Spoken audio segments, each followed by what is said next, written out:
Então, as pessoas estão falando em crise estrutural como quem toma uma cerveja num boteco, Uhum. sem dizer o que é isso. Outros falam que os Estados Unidos, o imperialismo, está vivendo sua decadência. Eu estou em completo desacordo com isso. Uhum. E acho, e estou convicto, que se desvalorizou entre nós a análise daquilo que no Capital Marx chamava as crises cíclicas, que ocorriam num espaço mais ou menos de 8, 7 anos, cada uma delas. E que, ao mesmo tempo, tem um grande poder de destruição das condições dominantes, tinha também a possibilidade de recriar outras alternativas. Uhum. E nós temos que fazer uma reflexão sobre o sujeito revolucionário nas condições atuais. Nós não temos uma internacional comunista, nem temos um movimento comunista internacional, nem um movimento dos trabalhadores. Uhum. Então, eu não concordo que estamos vivendo uma crise do sistema capitalista, uma crise terminal do imperialismo estadunidense. Eu estou vendo um ascenso, um avanço do desenvolvimento capitalista, sem o antagonismo fundamental, que é a força independente, crítica e devota da revolução social, que são os trabalhadores. Uhum. É certo que tem um conflito interestatal muito grande, especialmente no reino da produção entre a China e os Estados Unidos. Uhum. Mas, fora disso, a, o atentado terrorista contra a Venezuela, o bombardeio do projeto nuclear no Irã, as sucessivas intervenções que os Estados Unidos fazem de distinto tipo e com distinto alcance, mostram que o imperialismo estadunidense, com a debacle europeia, a vassalagem Uhum. europeia e o despreparo da esquerda liberal latino-americana, os Estados Unidos estão livres para fazer o que quiserem. É claro que isso tem limites, porque eles também não podem incendiar o continente. E uma ação dos Estados Unidos, como fizeram agora esse ato terrorista contra a Venezuela, com o sequestro do presidente Maduro, já colocou todos os governos numa posição defensiva, exceto a direita. A Uhum. direita, no meio da crise, ela diz: é isso mesmo, tem que fazer isso aí. Uhum. E a esquerda liberal mostra a sua impotência. Então, o campo de avanço, tanto do imperialismo quanto das forças conservadoras, internamente na América Latina, ainda é muito grande. E Sim. eu temo que todos esses eventos, alguns muito importantes, né, como o bombardeio no programa nuclear do Irã e a captura, o sequestro do presidente Maduro e esse atentado terrorista, eu não estou vendo que consiga restituir lucidez na esquerda mundial e na esquerda latino-americana. Ainda não, pelo menos agora. Sim.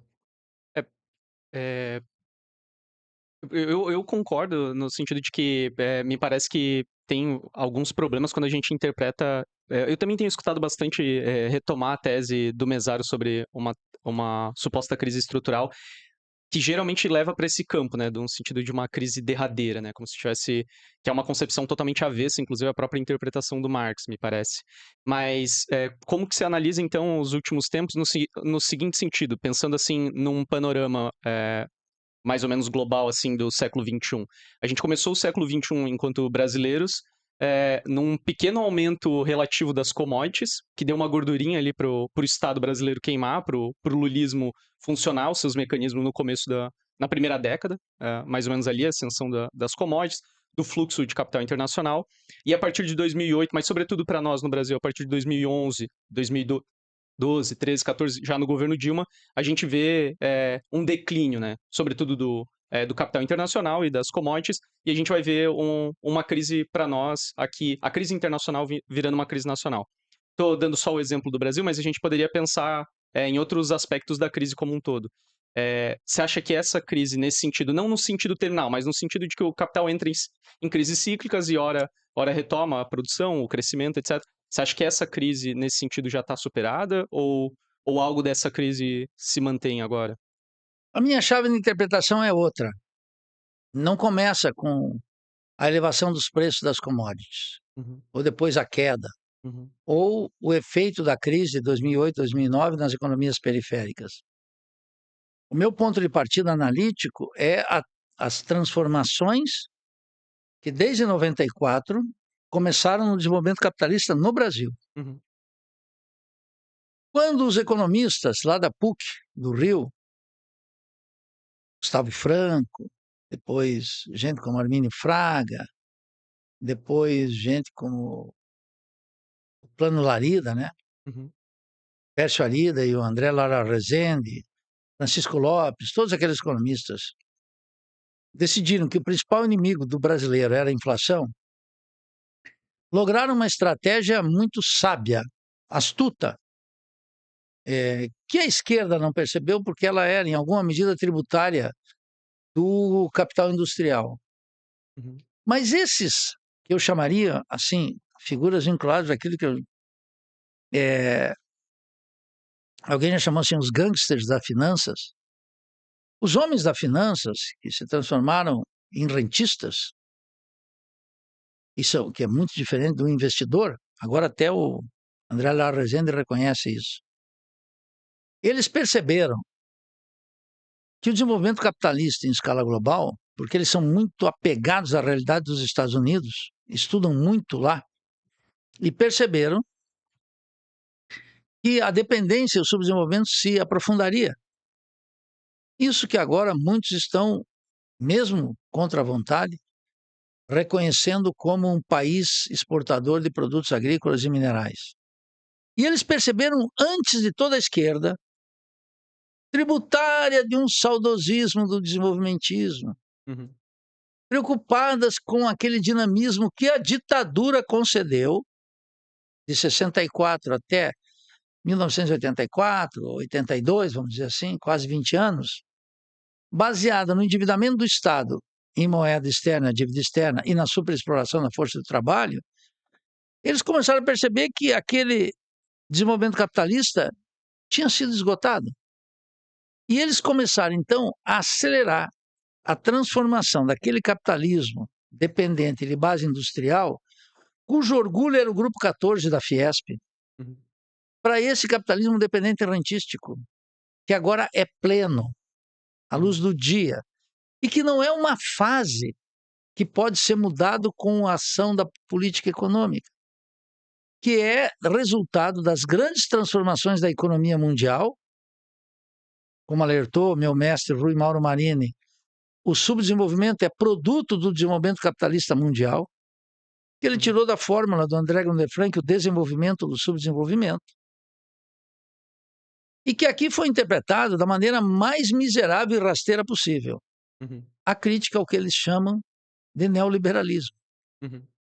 mas que corresponde a um processo muito mais profundo, Uhum. que é essa alteração qualitativa do desenvolvimento capitalista, em que, em função dessas transformações da revolução científico-técnica, cuja expressão mais elucidativa, chamativa, chamando-se escandalosa, é o chão de fábrica da China e as transformações no leste asiático, condenaram para sempre, e agora durante muitas décadas, a América Latina à marginalidade.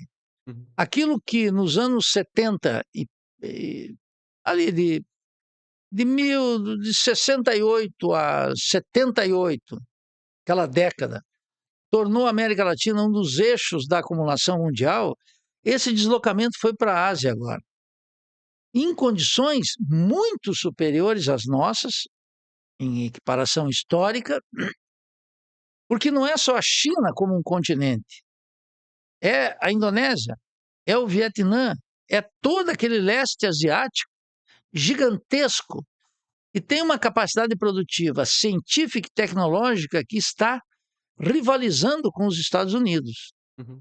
E que, literalmente, nos preços da mercadoria, liquidou o fato de que esse microfone e o computador que está aqui, provavelmente a lente do meu óculos e as peças de carro e os satélites e tudo tem origem made in China. Uhum. E é uma batalha gigantesca que os Estados Unidos não conseguem reverter. Biden não conseguiu reverter, tentando fazer um keynesianismo, e Trump não consegue reverter com as medidas protecionistas. Então, essa gigantesca transformação da economia mundial de 94 para cá, e sobretudo de 2000 para cá, coincidiu com essa transformação que nós estávamos já aqui no desenvolvimento capitalista no Brasil sofrendo. e começou com Fernando Henrique Cardoso, teve continuidade plena com Luiz Inácio Lula da Silva, com Dilma Rousseff, com Michel Temer, com Bolsonaro e agora com Lula, que agora todo mundo pode ver de maneira clara. Uhum. Então, essa transformação capitalista, Tiago, é que precisa ser interpretada para verificar em que medida os efeitos da conjuntura mundial, da situação mundial, vão operando não como se fosse um fator externo que influencia, mas é o próprio metabolismo, as transformações que estão ocorrendo aqui como parte constitutiva da economia mundial. Uhum. Então, nesse contexto, as crises de 2008, 2009, por exemplo, que foram muito intensas, claro que elas tiveram impacto em toda a periferia capitalista, na África, no Oriente Médio, aqui, etc. Mas elas ocorrem dentro dessa transformação do capitalismo nacional e do capitalismo latino-americano, Uhum. que encontrou um proletariado e as forças do mundo do trabalho, os trabalhadores, completamente desorganizados, porque eles estão combatendo algo inexistente, que é o neoliberalismo. Uhum. O que é, no fundo, o combate ao neoliberalismo? O combate ao liberalismo é a suposição de que é possível uma política econômica alternativa, fora do contexto da economia política do rentismo, Uhum. capaz de reorientar a ação do Estado em termos de administração democrática das repúblicas burguesas e, ao mesmo tempo, reverter o caráter que eles chamam de regressivo no terreno da produção. Uhum. Isso é impossível fazer. E não é à toa que há uma continuidade de todos esses governos, por Sim. mais distintos que eles possam parecer aos olhos do engano.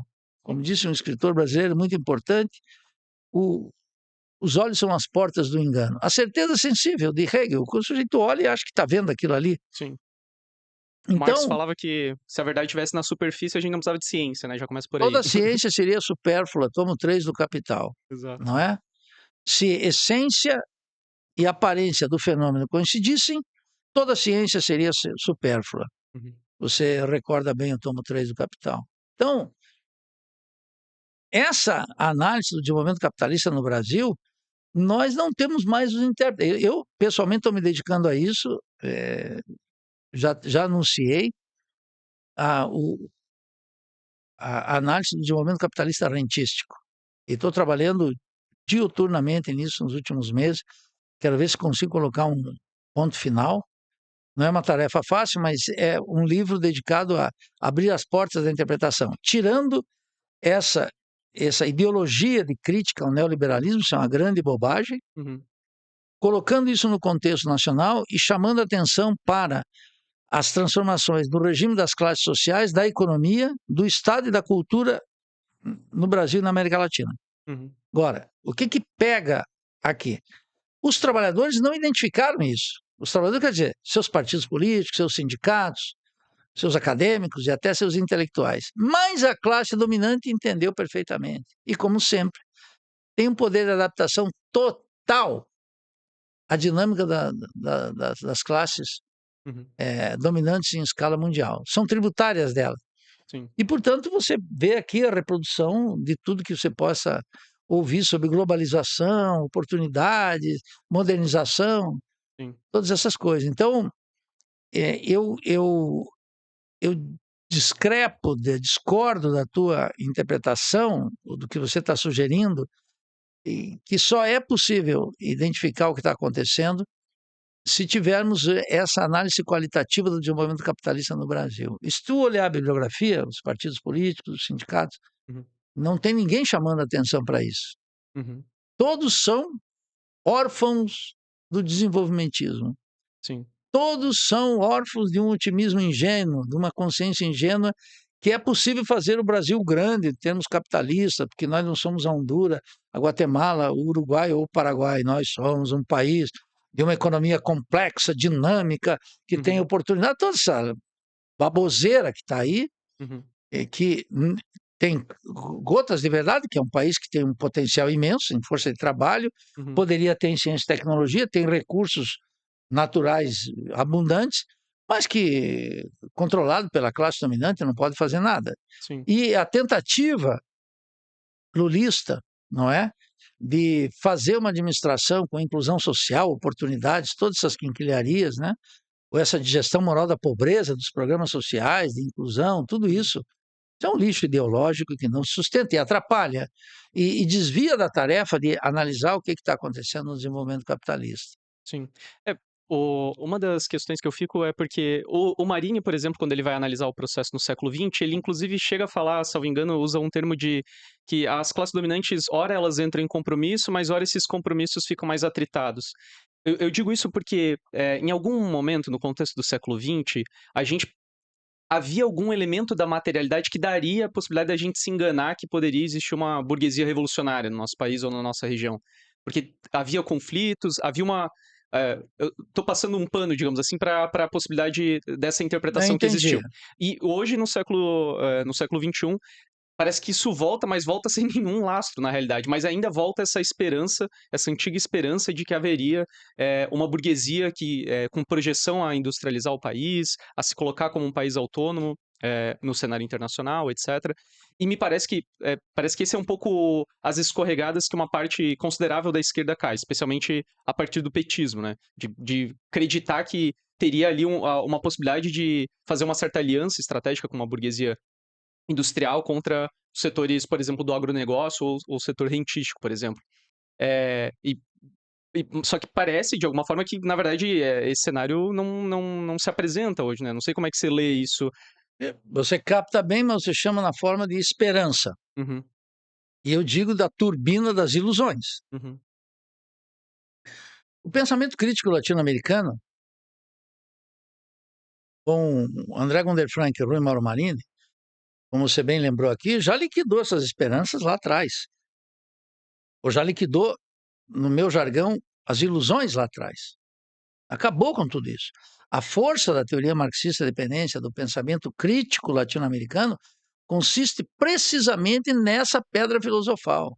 uhum, Não é possível, aqui na periferia capitalista, uma burguesia, vamos chamar assim, revolucionária, capaz de reproduzir o desenvolvimento clássico do desenvolvimento capitalista que se verificou, por exemplo, na Inglaterra ou nos Estados Unidos, ou na França, se tu quiser, ou mesmo na Alemanha, tardiamente. Essa burguesia não existe aqui. uhum, Nunca existiu.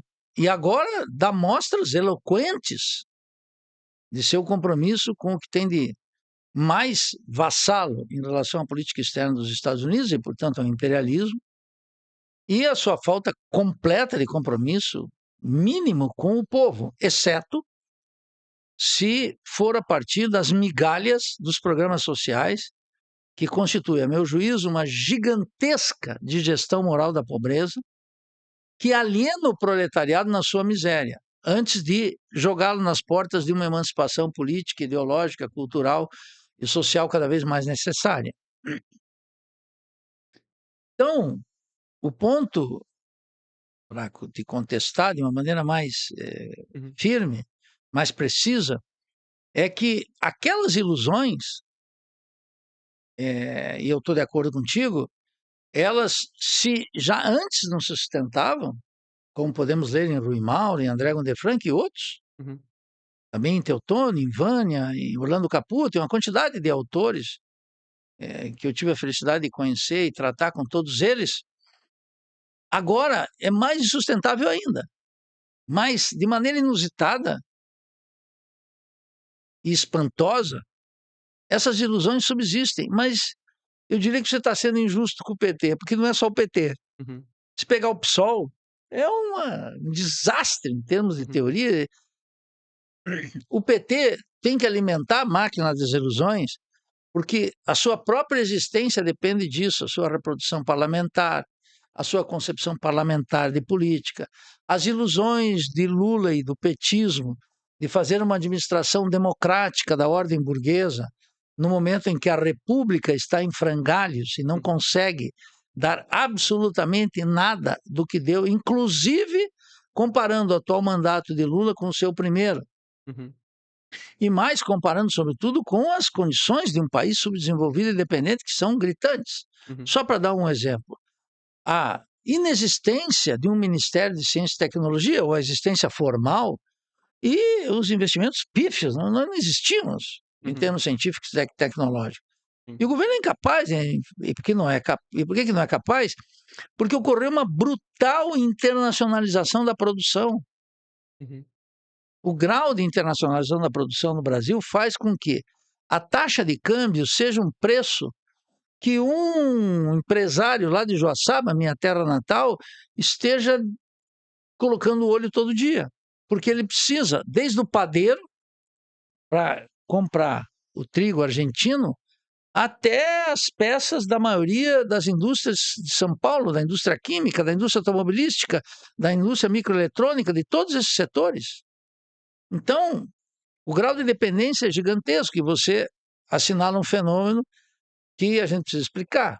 Porque, não obstante evidências tão contundentes, há ilusões de que alguns setores possam admitir que existe setores da burguesia, ou mesmo a burguesia, democrática, progressista, que seria capaz de fazer uma aliança com os trabalhadores contra o imperialismo e buscar doses de soberania no Brasil. Isso não se trata mais de um erro teórico, se trata de uma impostura intelectual que tem que ser combatida e só se justifica na medida em que tem professores que querem ocupar cargo no Estado, ou no Banco Central, ou numa diretoria da Petrobras, Uhum. ou de assessor do ministério. Eu vejo os professores aí, universitários, Uhum. que galgam postos no petismo, entram pela porta dos fundos através do PSOL, PCdoB, todos Uhum. esses partidos que estão aí na base do governo, PSB, Sim. ou mesmo o PSB do Alckmin, né? Sim. Que sujeito indicado como um conservadoraço do Opus Dei, segundo a imprensa, e que agora é chamado de companheiro, e isso faz parte do cinismo na política burguesa, que não seduz a juventude, e o máximo que faz é uma maioria votar contra Bolsonaro, mas não por preferência por Lula e o PT, ao contrário.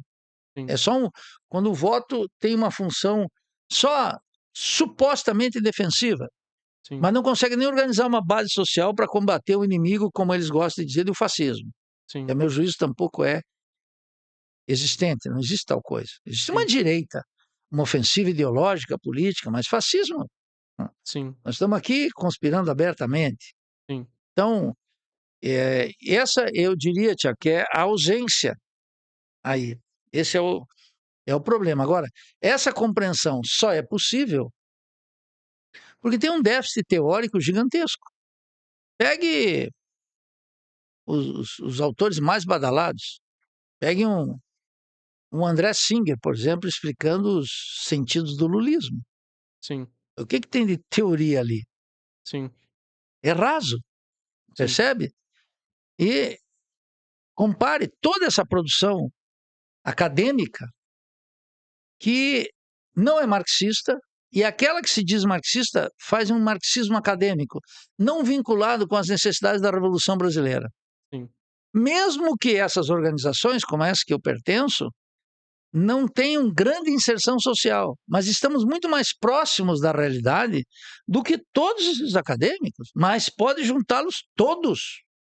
Sim. Percebe? Não é que tu não possa ler aspectos Marx e Lenin, e Marx foi mestre nisso. Lê um conjunto de autores, claro, Marx, para fazer a crítica da religião, por exemplo, leu Feuerbach, Uhum. a essência do cristianismo. Uhum. Tu diz, pô, é um interlocutor maravilhoso que só lendo ali tu já aprende horrores. Uhum. Todos esses autores que estão aí, de consumo acadêmico, que chega na esquerda mais progressista, essa esquerda que finalmente é uma esquerda liberal, Sim. eles captam aspectos muito parciais da realidade. A gente perde muito tempo lendo, com um retorno muito baixo. Sim. Sim. Então, e um dos aspectos é precisamente esse. Como é que se mantém ilusões como essa que você está mencionando? Sim. Depois de uma trajetória do pensamento crítico já ter descartado com riqueza de detalhes e rigor essa possibilidade. E a despeito de que você também assinala com propriedade, dessa evidência que está aí. O pessoal não diz que o Brasil é um fazendão? Sim. Isso Uhum. é a posição do Brasil na divisão internacional do trabalho. Isso é esse aprofundamento da dependência. Uns chamam de neoliberalismo, com gosto muito deteriorado. Outros de regressão neocolonial, com gosto também muito deteriorado. Aí tem para todos os gostos. Sim. Mas ninguém trabalha no marco da dependência e do subdesenvolvimento, que é o ponto de partida de uma análise crítica.